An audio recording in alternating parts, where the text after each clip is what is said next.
lagi sama aku Nabila Fauzia dari kelas pemasaran 2I. Untuk pertemuan kali ini, aku ingin membahas tentang membangun human capital, modal manusia berkualitas unggul. Tidak perlu berlama-lama lagi, yuk kita simak videonya. Human Capital dan Manajemen. Yang pertama ada SDM.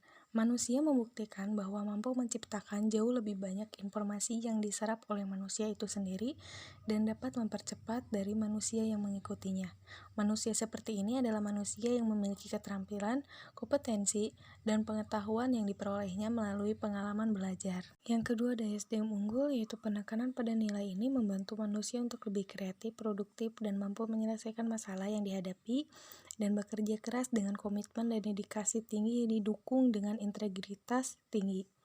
Yang ketiga ada investasi pendidikan untuk SDM unggul, yaitu pembangunan human capital melalui investasi pendidikan oleh pemerintah, swasta maupun masyarakat penting untuk mempersiapkan masa depan bangsa yang lebih baik. Yang keempat ada variabel penting SDM adalah kemampuan sikap, nilai-nilai, kebutuhan-kebutuhan, dan karakteristik demografinya.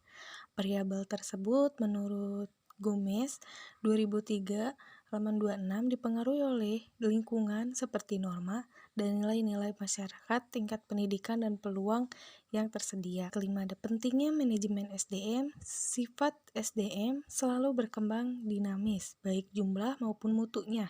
Maka untuk memperoleh keseimbangan antara SDM yang tersedia dengan tingkat perkembangan ekonomi pada tahap tertentu, diperlukan manajemen ASDM yang tepat pada tingkat nasional dan daerah. Kemudian ada penekanan kualitas SDM. Yang pertama ada kualitas spiritual melalui aspek iman, takwa, dan moral. Yang kedua ada kualitas masyarakat dan berbangsa termasuk kesetiakawanan, sosial, rasa tanggung jawab, dan disiplin sosial. Yang ketiga ada kualitas kekarya yang meliputi yang pertama ada faktor pribadi, yaitu kecerdasan, pengetahuan, keterampilan, dan mandiri. Yang kedua ada faktor lingkungan dalam organisasi seperti situasi kerja dan kepemimpinan.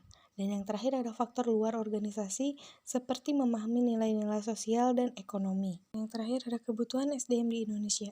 Dari pandangan di atas ditegaskan, SDM yang diperlukan di Indonesia adalah orang yang cakap, dapat dipercaya, memiliki motivasi tinggi, memiliki kemampuan dan kecakapan, menciptakan iklim hubungan yang produktif, dan mengembangkan iklim kerjasama tim yang solid. Human capital dan manajemen SDM. Secara harfiah, pengertian modal manusia adalah pengetahuan, keahlian, kemampuan, dan keterampilan yang menjadikan manusia sebagai modal atau aset suatu bangsa.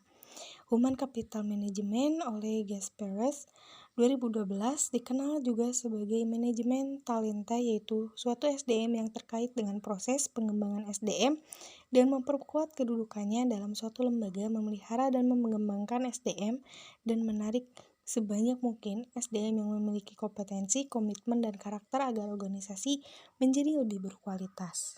Human capital dan investasi pembangunan SDM. Yang pertama ada standar kualitas produktivitas memenuhi standar apabila SDM mendapatkan pengalaman belajar dan latihan yang cukup untuk penguasaan ilmu, pengetahuan, dan keterampilan sesuai bidang peminatannya.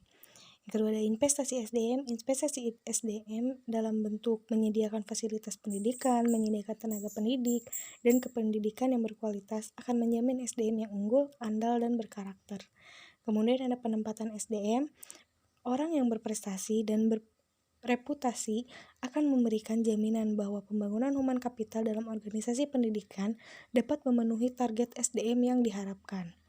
Dan yang terakhir ada konsep human capital, yaitu modal manusia, berkaitan dengan fakta bahwa pada dasarnya manusia akan menanamkan investasi dalam dirinya melalui pendidikan, pelatihan, dan aktivitas lain yang akan meningkatkan pendapatan mereka di masa depan melalui peningkatan penghasilan seumur hidup. Mempersiapkan generasi emas. Bakat atau attitude adalah benih dari suatu sifat yang akan tampak jika ia mendapat kesempatan atau kemungkinan untuk berkembang. Pada dasarnya, semua individu yang anormal memiliki bakat dan setiap aktivitas diperlukan berfungsi bakat, seperti bakat matematika, olahraga, dan bahasa.